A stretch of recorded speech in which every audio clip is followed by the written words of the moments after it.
â'ch. Os digwydd i chi sylwi ar sticer pinc ar eich bagiau a'ch biniau ailgylchu a gwastraff gardd, mae hynny'n golygu ei bod yn cynnwys eitemau anghywir. Ewch a'ch gwastraff yn ôl i'ch eiddo i dynnu'r eitemau anghywir ohono cyn i chi rhoi eich deunyddiau ailgylchu allan eto ar y dyddiad casglu nesaf.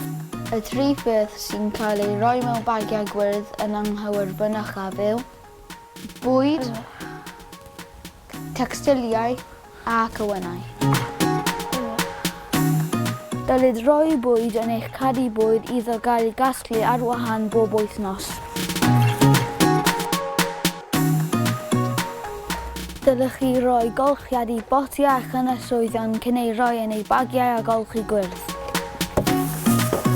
Gofrestrwch ar gyfer y gwasanaeth casgliadau helendid neu rowch cyflwyno'ch yn eich bagiau gwastraff cyffredinol.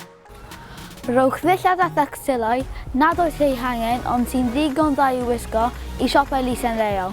Gallwch hefyd fynd â dillad, esgidiau a thecstilau i'ch canolfan ailgylchu leol. Gallwch weld pa eitemau y gellir ei ailgylchu ac ym mha leoliadau yn ein canllaw ailgylchu â'ch yn www.caerdydd.gov.uk/ailgylchu.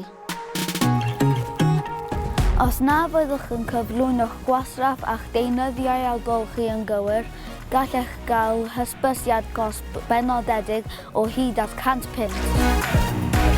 Fodd bynnag, cyn i hyn ddigwydd fe welwch sticer pinc ar bagiau ailgylchu sydd wedi'u cyflwyno'n anghywir. Felly, os gwelwch chi sticer pinc, stopiwch a meddwl.